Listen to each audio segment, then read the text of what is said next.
Kita akan membahas soal TO yang akan dilaksanakan atau yang bulan Oktober. Ada 20 soal TO yang TO geografi. Nomor 1, saya mulai. Grand Canyon di Amerika Serikat setiap tahun masih mengalami pengangkatan atau disebutnya uplift ya. Sehingga dasar ngarai sungainya, sungai dari Grand Canyon itu ya Sungai Mississippi ya, semakin dalam. Proses tersebut menunjukkan terjadinya peristiwa, terlihat di situ peristiwa yang sering terjadi untuk pengangkatan atau uplift, proses uplift, terbentuknya horse graben dan sebagainya, itu karena bertahap, jangka waktunya lama, maka termasuk dalam peristiwa epirogenetik. Ya, kalau orogenetik itu cepat dan waktunya cepat, arealnya lebih sempit. Sedang epirogenetik arealnya luas, waktunya lebih lama atau bertahap. Nah, karena masih terjadi sampai sekarang, kalimat itu menjadi dasar ya. Sehingga setiap tahun masih mengalami pengangkatan, itu kalimat berarti artinya bertahap terus terjadi, maka jawabannya adalah epirogenetik.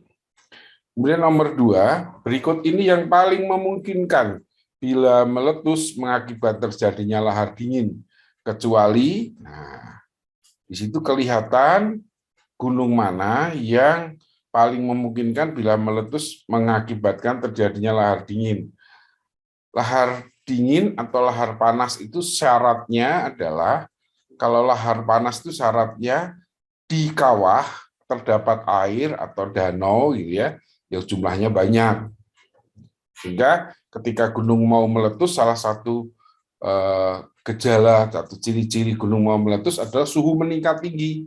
Sehingga air yang ada di kawah yang jumlahnya banyak tidak bisa menguap begitu saja, tapi mendidih.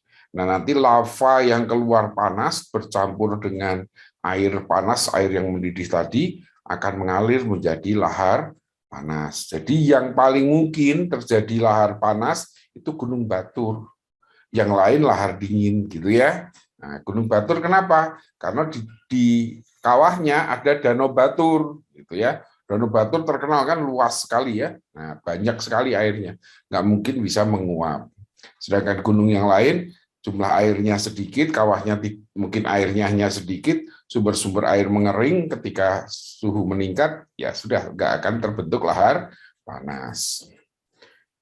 Nomor 3, material padat yang dikeluarkan pada saat letusan gunung api yang diameternya antara 20 sampai 50 cm adalah kita sebut lapili. Jawabannya A ya, lapili. Kalau bom itu ukurannya besar, segede mobil, segede rumah, itu bom. Kemudian kalau ukuran segede kepala, diameternya kayak kepala kita 20 sampai 50 cm, itu namanya lapili. Kemudian kalau yang lebih kecil lagi ya kerikil, kemudian pasir, bisa debu atau abu ya. Jadi gitu. Material padat atau eflata. Jadi material yang dikeluarkan gunung api kan ada 3 ya. Eflata, efusiva, efusif, dan eksalasi. Kalau eksalasi itu gas, kalau efusif itu cair, kalau eflata itu padat. Nah, eflata atau padat ada 5. Bom, lapili, kerikil, pasir, dan debu atau abu. Nomor 4, lapisan batuan yang semula sejajar menjadi tidak sejajar, dinamakan lapisan, kita pernah bahas itu ya. Lapisan yang sejajar itu namanya konkordan. Jadi dulu gambarnya ada segitiga-segitiga bulat-bulat, itu gambarin lapisan batuan ya. Yang sejajar itu namanya konkordan. Kalau lapisan itu kemudian patah mengalami faulting, jadi lapisan itu jadi tidak sejajar lagi, namanya diskordan ya, tidak sejajar lagi. Kalau hasil patahannya yang bagian atas namanya horst, bagian bawah namanya graben. Tapi jawaban di sini adalah diskordan, jawabannya C. Nomor 5, bentuk erupsi magma yang memanjang karena adanya retakan termasuk bentuk erupsi. Nah, erupsi atau material yang dikeluarkan gunung api, selain padat cair gas, ada cara keluarnya. Cara keluarnya kalau melalui letusan dari satu kawah eksplosif gitu atau erupsi, itu letusan dari satu kawah ya, erupsi. Biasanya disebutnya erupsi sentral karena keluar dari satu kawah saja.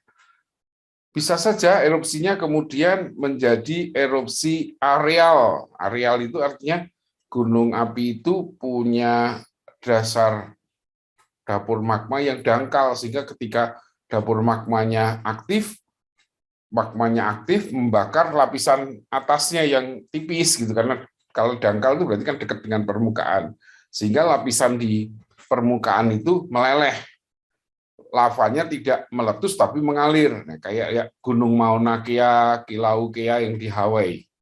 Nah, sedangkan kalau meletusnya dengan melalui retakan yang memanjang, biasanya kalau bumi mengalami gempa, kemudian ada retakan merekah begitu, magma keluar retakan yang memanjang, namanya erupsi linier, gitu ya, memanjang. Gitu ya.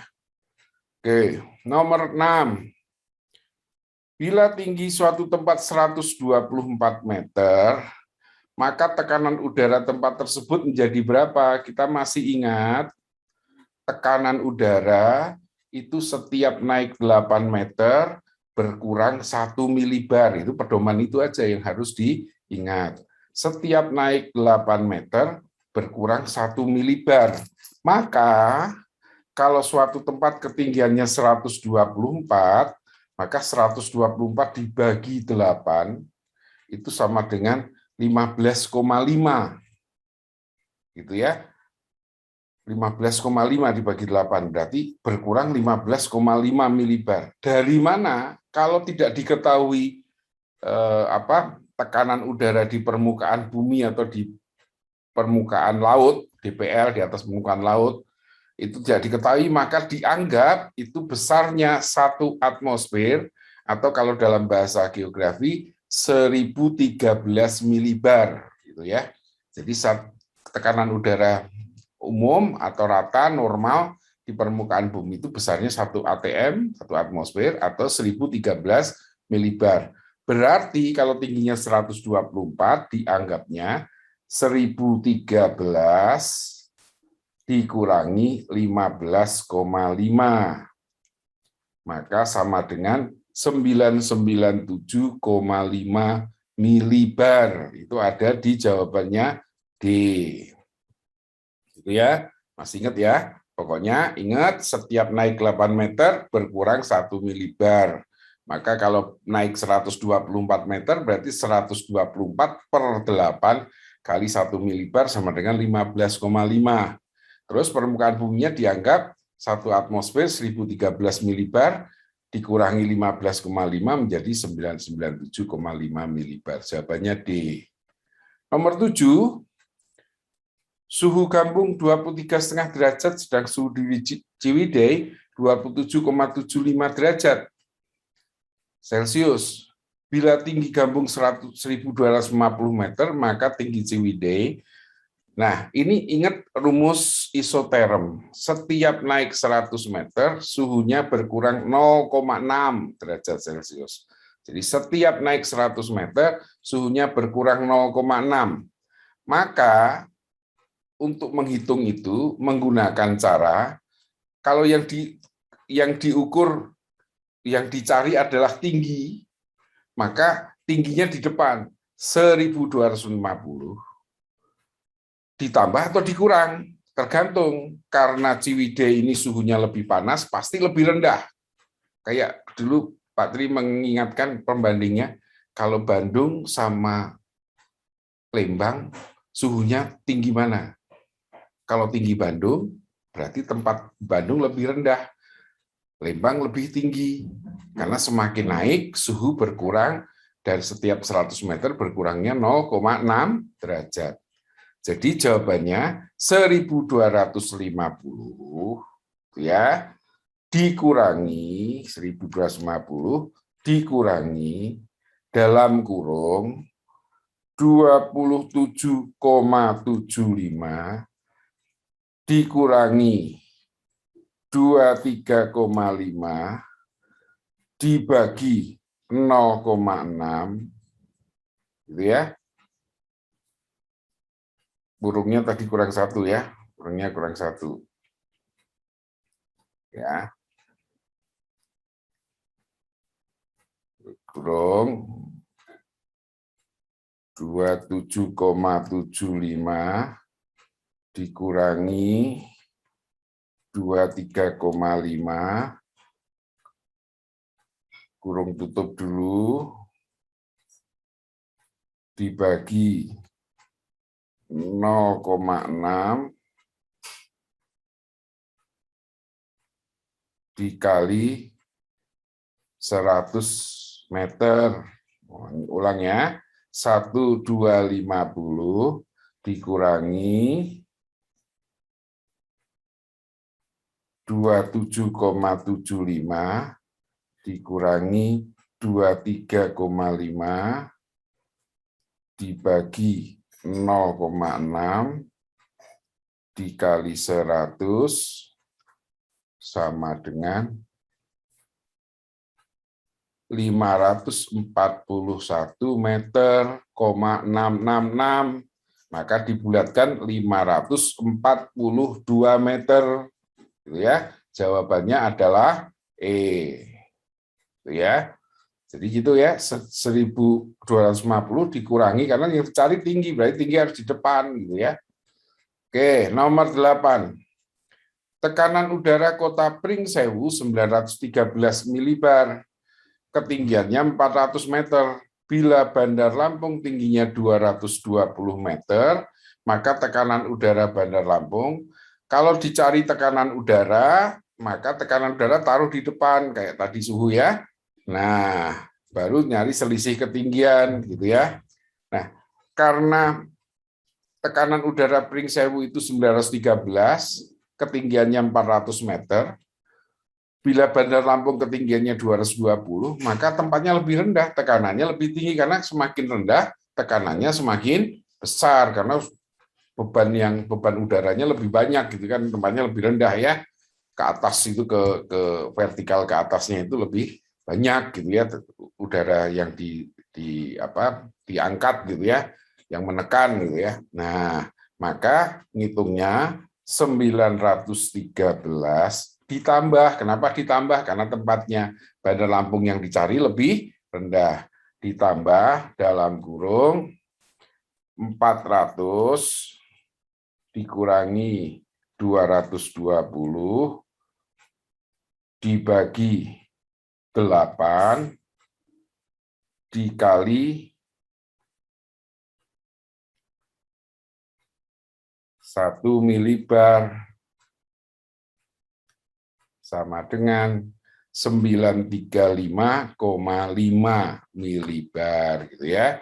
Jadi 913 ditambah selisih ketinggiannya 400 kurangi 220 itu dapat 180. 180 dibagi 8 dikali 1 milibar, maka 913 ditambah menjadi 935,5 milibar, gitu ya. Itu jawabannya B. Nomor 9. Unsur iklim yang mempengaruhi terbentuknya macam-macam tipe iklim di muka bumi adalah kecuali. Unsur ya, unsur dengan faktor beda. Unsur itu sifatnya berubah-ubah, kalau faktor sifatnya tetap. Maka kalau letak lintang, ketinggian tempat, sudut datang sinar matahari itu faktor, ya. Kalau unsur itu curah hujan di Bandung aja bisa beda-beda tempat, bisa bersamaan di berbeda tempat dalam waktu bersamaan, belum tentu sama-sama hujan. Ya, temperatur juga sama, suhu bisa beda-beda. Kemudian kelembapan juga demikian, tekanan udara demikian juga. Maka yang bukan, yang kecuali adalah letak lintang, karena bukan unsur iklim, tapi faktor iklim. Nomor 10, manfaat atmosfer adalah kecuali. Manfaat atmosfer, pengantar gelombang radio, betul. Karena di lapisan ionosfer bagian dari atmosfer ya. Mempengaruhi pembentukan cuaca, betul, itu di troposfer. menyerap sinar ultraviolet matahari. Betul, itu stratosfer yang ada ozon ya. Tempat pembuangan asap polusi. Wah, nanti dulu. Wilayah edar satelit cuaca. Betul, kita kan kalau satelit beredar di atmosfer kita. Berarti jawaban yang paling tidak tepat adalah D, tempat pembuangan asap polusi. Masa atmosfer kita dipakai untuk membuang asap polusi gitu ya? Nah, mungkin, jadi jawabannya itu. 11. Lapisan paling rendah dari struktur vertikal atmosfer disebut paling rendah ya troposfer, di atasnya stratosfer, di atasnya mesosfer, di atasnya lagi termosfer, kemudian paling luar eksosfer. Termosfer dengan ionosfer sama ya. Jadi paling rendah itu troposfer, tempat segala gejala cuaca dan iklim terjadi. Nomor 12, alat untuk mengukur curah hujan disebut regenmeter atau fluviometer. Jadi jawabannya C ya. Rotasi tanaman dapat mencegah penyerapan unsur hara tertentu secara terus-menerus oleh suatu jenis tanaman sehingga tanah tersebut menjadi tidak subur ya. Kalau rotasi tanaman pasti menyebabkan penyerapan unsur haranya beda-beda karena jenis tanaman, rotasi tanaman itu atau crop rotation itu kan jenis tanaman yang ditanam beda-beda dalam waktu yang misalkan 3 bulan sekarang tanam singkong, berikutnya berapa bulan lagi tanam padi, berikutnya tanam kacang. Nah itu dengan jenis tanaman yang berbeda-beda, maka unsur hara yang diserap pasti juga berbeda-beda, zat yang dikeluarkan juga berbeda-beda. Jadi pernyataan itu salah ya. Sebab vegetasi berfungsi mencegah erosi dan pertumbuhan gulma serta mempertahankan kandungan kimiawi tanah. Jadi vegetasi berfungsi mencegah erosi, betul, pertumbuhan gulma serta mempertahankan kandungan kimia tanah, betul gitu ya. Jadi vegetasi memang melindungi tanah, tapi pernyataannya salah, berarti salah benar. Salah benar apa? Kalau benar-benar ada hubungan tuh A, benar-benar tidak ada hubungan B, benar salah C, salah benar D, ya. Berarti jawabannya D. 12. Rotasi bumi menyebabkan arah angin muson di belahan bumi utara berbelok ke kanan, di belahan bumi selatan berbelok ke kiri. Betul, karena namanya gaya Coriolis ya. Jadi Buys-Ballot mengatakan kalau akibat rotasi bumi dari barat ke timur menyebabkan angin pasat itu berbelok arah. Ya, jadi tidak lurus dari garis balik utara atau garis balik selatan ke Khatulistiwa, tetapi berbelok arah karena pengaruh rotasi. Seperti kalau kita naik sepeda, semakin kenceng, seolah-olah wajah kita menerpa udara atau angin semakin kenceng pula. Nah, itu namanya gaya Coriolis perlawanan ya. Sebab rotasi bumi di ekuator lebih cepat daripada di bagian bumi yang lain. Betul, karena lebih panjang, tapi tidak berhubungan itu pernyataan di atas ya. Nah, antara rotasi bumi di ekuator lebih cepat daripada bagian bumi yang lain, nggak ada hubungannya ya, nah, gitu ya, nggak ada hubungannya. Jadi jawabannya B, benar-benar tidak berhubungan. 15. Di bawah ini yang termasuk contoh peta tematik adalah peta tematik atau peta khusus itu adalah peta dengan informasi khusus. Maka misalnya peta iklim, peta curah hujan, peta restoran, peta itu ya. Nah, kalau peta Jakarta, peta umum, peta Indonesia, peta umum, peta Asia Tenggara, peta umum, apalagi peta geografis ya. Nah, berarti jawabannya peta iklim, jawabannya D. Nomor 16. Jarak antara AB pada peta kontur di bawah ini adalah 4 cm. Maka sudut lereng antara AB adalah, nah, kalau itu 4 cm, kemudian, diketahui skalanya 1/100.000, maka kita tahu jarak sesungguhnya adalah 100.000 dikalikan 4 cm adalah 400.000 cm atau 4 km gitu ya. Nah, sedangkan kontur intervalnya bisa dihitung dengan CI sama dengan 1/2000 kali skala. 1/2000 kali 100.000 itu menjadi berapa itu? 100.000 dibagi 2.000. Gitu ya. Berarti 50 gitu ya. Nah, kita Bagi aja ya. 100.000 bagi 2.000. Berarti 50. Maka itu ada berapa kontur interval tuh? 1, 2, 3. Berarti ketinggiannya 50 kali 3, berarti 150 meter. Gitu ya. 150 meter. Tuh. 150 meter, kemiringan lereng itu selisih tinggi atau tinggi dibagi jarak sesungguhnya dikali 100%. Maka itu adalah 150 itu berarti dikalikan 115.000 dikali 100%, 1,5 juta dibagi 100.000, nah 15%, kemiringannya 15%, ingat ya. Jadi selisih tinggi atau tinggi lah katakanlah ya, sudah jadi H ya. Jadi kemiringan lereng KL sama dengan H per jarak sesungguhnya. Jarak sesungguhnya di situ adalah 4 cm kali 100.000. Sedangkan kemiringan lerengnya 150 meter, kalau dijadikan senti menjadi 150 tambah 0,2 ya, 15.000. 15.000 per 400.000 kali 100% itu sama dengan 15%.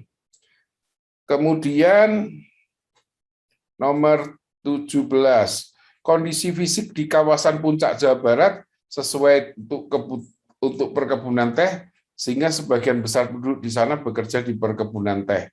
Prinsip geografi yang sesuai dengan fenomena tersebut adalah prinsip, prinsip hanya ada 4 ya, deskripsi, distribusi, interrelasi, dan korologi. Nah, di situ dikatakan kondisi fisik di kawasan Puncak Jawa Barat sesuai untuk perkebunan teh, sehingga sebagian besar penduduk di sana bekerja di perkebunan teh. Ada unsur sebab akibat ya.